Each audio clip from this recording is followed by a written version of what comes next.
In ancient Constantinople, there was a ritual so cruel that even decadent Rome would have deemed it too barbaric.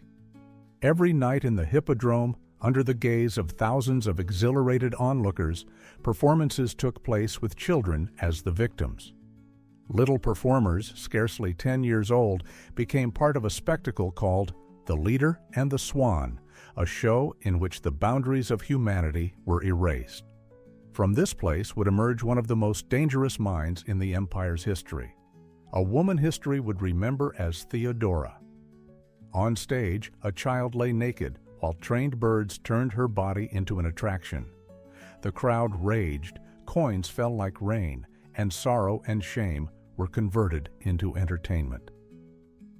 80,000 spectators cheered as if they were watching games, but this was no amusement. It was public humiliation and the ruthless trade in human suffering. Theodora was only 10 when her life shattered. Her father, Acacius, a bearkeeper for the Green faction, died suddenly, leaving a wife and 3 daughters without protection. In the Byzantine world, a father's station fixed the children's fate, and death often meant being hurled into a social abyss. By tradition, the keeper's family should have inherited his post and patronage. But greed and corruption had their way. A green official named Asterius took a bribe and handed the position to another man. In an instant, Acacius's widow and her 3 daughters lost everything. Their mother faced a tragic choice: starve with her children or lead them into the world of entertainment, where innocence was sold for coins. She chose survival, and so began the nightmare that would transform a child into a future empress. To understand that decision, one must grasp how society worked in Constantinople.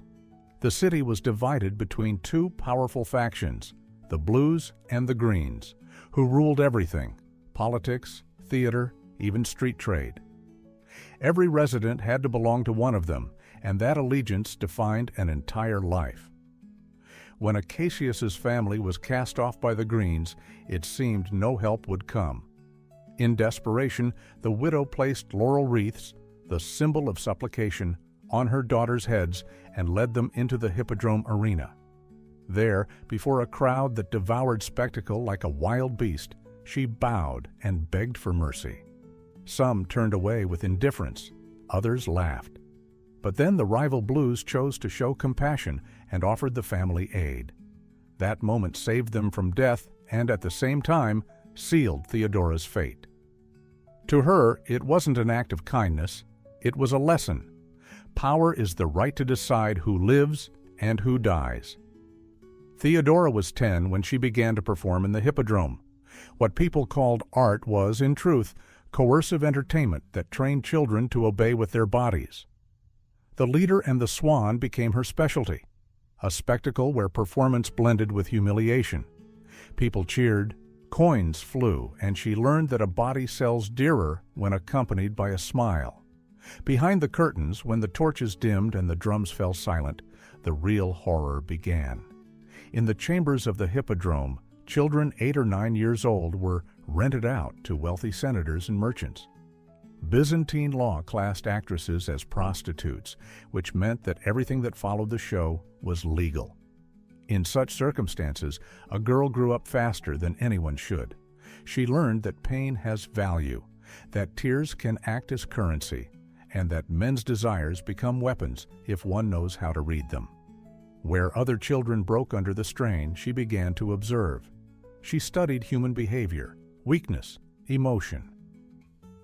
Every night in the Hippodrome was a lesson in manipulation. She grasped that power lies not in brute force, but in mastering desire. She saw rich senators, lords of the world by day, kneel like slaves to their own cravings. She watched merchants become pitiful the moment they shed the mask of respectability. Thus, her mastery was born, not in entertainment, but in the psychology of power. The Hippodrome became her school, and violence her only teacher. She learned to steer emotions, read gestures, predict decisions. Where others saw cruelty, she saw mechanisms. Those mechanisms meant that Constantinople's barbaric spectacles forged not only a victim, but also a being capable of surviving any fall. For 6 long years, she endured the worst. At 16, she walked out of the Hippodrome not as a disgraced child, but as a hardened woman who understood that the world is built on human frailty. The crowds remembered her. The same men who once hurled coins at a child's body now paid a fortune to see her again. Beautiful, self-possessed, no longer a victim, but a woman whose gaze said more than 1,000 words. They did not realize they had crafted their own executioner. For Theodora, the Hippodrome was not the past. It was the foundation. There she learned to command a crowd, to read intentions, to hide fury behind a smile. Her father's death dragged her into hell, yet that very hell gave her the knowledge she would later turn into an empire. When Theodora reached 16, she was no longer a child thrown to the crowd, but someone who understood the mechanics of human desire and shame as clearly as others read a balance sheet. Every glance, pause, and half-smile became a tool, and the Hippodrome, once her nightmare, turned into a memory she drew strength from. Then came the man who would open the gates of another world, a governor from Syria ruling a Libyan province, rich and influential, convinced that gold could buy even destiny. His offer was simple: become his concubine, live in a palace, forget the grime of the wings where the crowd's whim decides your fate. Theodora accepted, not out of adoration, but cold calculation. The palace proved a school of subtler methods. There, desires wore finer, drapery and weaknesses dressed in silk. He believed he owned her body. She studied what obedience did to a man used to command. Which whims shamed him, which pleas he granted without thinking, in which games he dropped his guard. Each night turned into a psychology lesson, every conversation a reconnaissance. And nowhere were the guards so weak as where pride served as their watch. When she tried to turn that knowledge into leverage over provincial affairs, the line was crossed. One word, one flash of anger, then being cast from the palace like a trinket, back to sand, wind, and the choking taste of humiliation. The road to Constantinople was no triumph. It was a march through ports and holds where survival had a price. Yet it was then Theodora grasped that the past is not a chain, but a blade. You can cut with it if you hold it firm.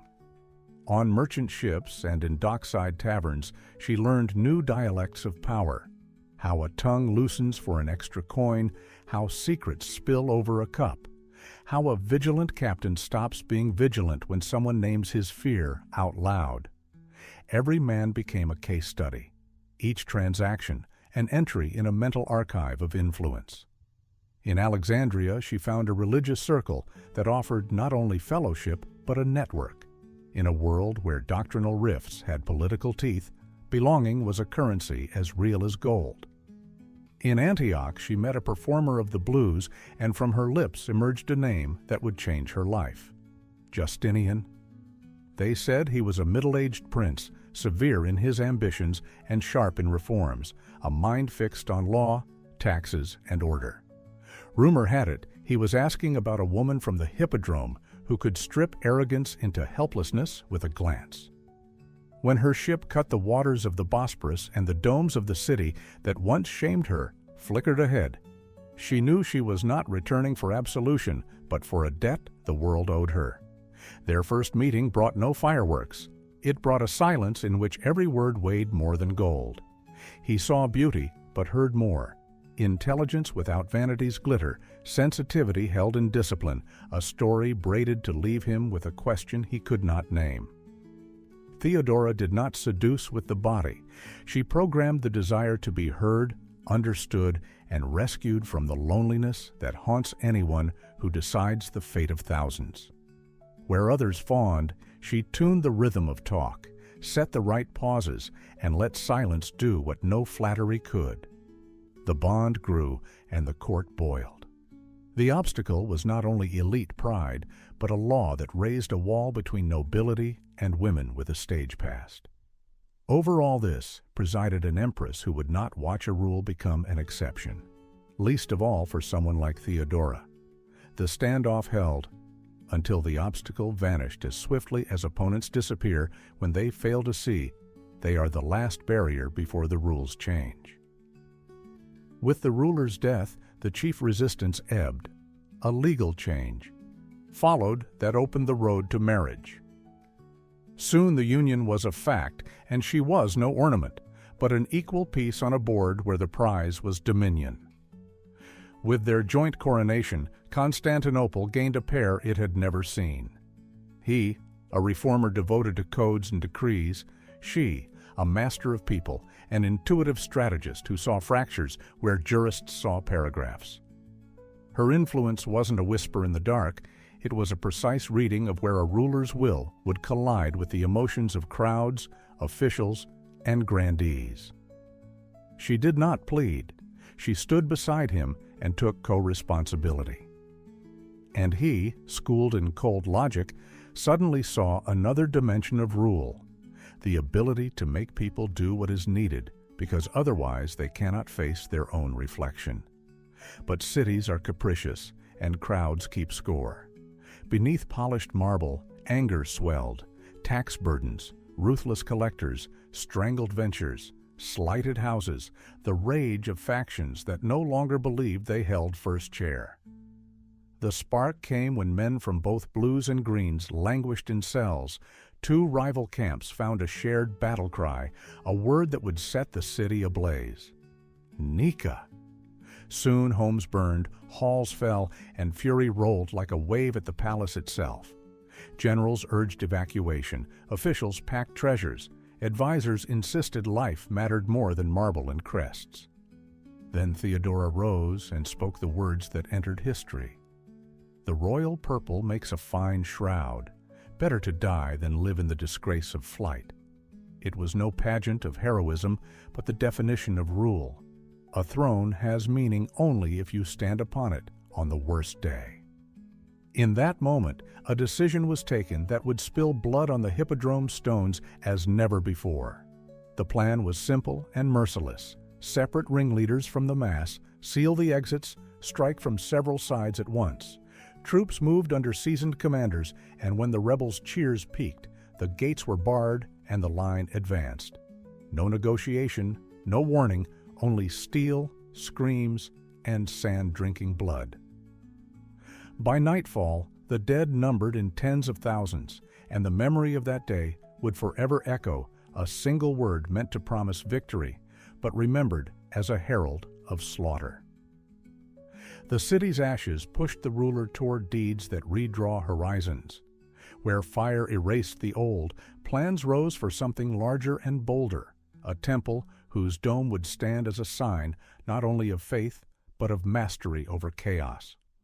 Orders spread across the realm, materials arrived, engineers and craftsmen gathered, and the city that burned yesterday now pulsed with construction. It was a message to all who had bet on weakness. After the storm comes order, and an order before which old walls seem small. Theodora knew the price of this lesson was terrible, but she knew as well that without it, power would be a title only. She understood the crowd because she once met its eyes from the arena floor. She could also command the uproar to cease because the fear of a child no longer lived in her. From that day, no one doubted her role, not an adornment to the throne, but its co-architect, the one who says, "Stand," when all others cry, "Run." And Constantinople, even as it mourned the dead, learned that the couple's rule did not rest on chance, but on cold resolve that does not break when the fate of a state hangs in the balance. Soon after the uprising was crushed, came the time of penalties and reckonings, and of reforms that would give meaning to the sacrifice. Politics abhors a vacuum. The emptiness left by fear must be filled with law that does not tremble at resistance. It was then that their tandem, his code and her intuition, began to reshape the state more deeply than the flames that had consumed the city. And above it all, a new temple rose, proof that even while the ashes warm, One can build what endures for ages. As the city nursed its wounds after the uprising was crushed, the rulers faced a task harder than victory itself: to turn fear into order and anger into a code that would not crack at the first shock. Justinian focused on law and administration, Theodora on people, their dignity and their weaknesses, which had to be both protected and disciplined. From this fusion emerged a course that changed the fate of thousands of women, a strike at brutal trafficking and forced prostitution, grounded in strict norms and relentless enforcement. New measures dismantled the pillars of abuse. No one could be forced into prostitution, and a brothel owner no longer had the right to bind a woman with an oath or a debt when she wished to leave. The once powerless vows that tore away freedom were declared void, and oversight fell to both officials and church hierarchs, so that no local magnate could block a single decision that offered a way out of hell. Where establishments turned helplessness into a business model, sanctions and closures followed, and women gained pathways to protection and shelter. The reforms reached further. Marriage and property law were reshaped to give women greater agency. Grounds for divorce expanded so that violence and harm would not condemn them to lifelong dependence. Rape was punished with the harshest penalties, regardless of the perpetrator's status, and a guilty man's property could serve to compensate the victim. For many, it was a quiet revolution, but a real one. Not lofty declarations, but provisions that could be enforced. What also stayed in contemporary memory was a hard blow against class barriers. History records cases in which doors to marriage and advancement opened for former prostitutes, once sealed by age-old habits and prejudice. The change erased humiliating distinctions meant to act like an indelible brand, turning the law into a tool of real mobility. Though debates over scope and motive continue, one result is beyond doubt. Women's positions strengthened wherever the law had once been a weapon of oppression. Theodora did not confine herself to dry formulas. She used a network of people who brought her the kind of information no chancellery can carry. That gave her an edge in matters where the stakes were not code paragraphs, but reputations and influence. When Rome, the Church, and the Gothic War were at issue, Belisarius and his wife Antonina moved within her orbit, a pair able to blend the sword with intrigue. In the turbulent months of Rome's siege, a pope lost his office, and new arrangements claimed to better serve imperial interests. Sources differ over who did what. Yet Theodora's and Antonina's names recur for a reason. The sharpest tale of politics' blade concerns Amalasuntha, the Ostrogothic queen, educated, proud, able to negotiate with Byzantium as an equal. Her death in a bath still divides scholars. Some point to factional games within her realm. Others note dark hints about envoys and wishes that Constantinople would not have met with regret. The sources hum with suspicion that a rival's removal does not come from nowhere. Whether it was diplomatic calculus or the shadow of personal jealousy remains disputed. But the weave of politics and emotion is impossible to miss. Where law and diplomacy failed, patience and precision prevailed. Thus fell John the Cappadocian, powerful and resistant to simple pressure. No decree broke him, but a painstaking chain of compromises and traps in which intrigue joined forces with proofs gathered by those loyal to the Empress. In the background, almost always, stood Antonina, collaborator, ally, sometimes the executor of plans that required someone who could enter where the guard could not. Such was the parallel government, not in throne rooms, but in chambers where one speaks in whispers and weighs decisions on the scales of shame, fear, and ambition. The fruits of this policy were tangible. Alongside reformed procedures, there arose refuges, shelters, and houses of safety designed to pull women out of the circuits of violence and trade. In a world where religions, customs, and criminal networks interwove at the seam of Asia and Europe, it was necessary to provide not only prohibitions, but safe places so that those prohibitions meant anything. Property, inheritance, protections for widows, these seemingly technical matters changed individual lives more than great speeches ever could. Meanwhile, in the realm of symbols, a temple rose that would be seen from afar, and for long. Its dome bound the sky to the will of power, and its mosaics told the story of a pair convinced that law and order are the answer to chaos.